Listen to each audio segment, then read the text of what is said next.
নিজেকে না দেখলে কখনোই বুঝতাম না একজন মানুষ বুকের ভিতরে কতটা কষ্ট সহ্য করতে পারে।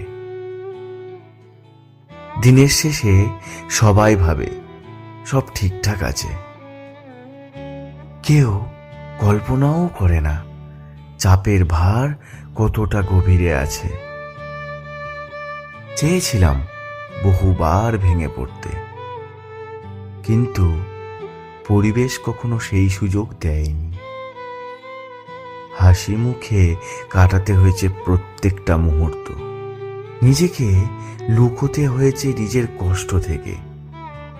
রাত নামলে মন আরো অস্থির হয়ে ওঠে, তবুও কাউকে বলা যায় না সহজে কিছুই। সব দায় নিজের কাঁধে নিয়ে নীরবে চলতে হয় ভরসাহীন একাকী পথে। নিজের ভুল মানতে পারি নিঃসংকোচে, কিন্তু অন্যের ভুল ধারণা সহ্য হয় না কোনোভাবেই।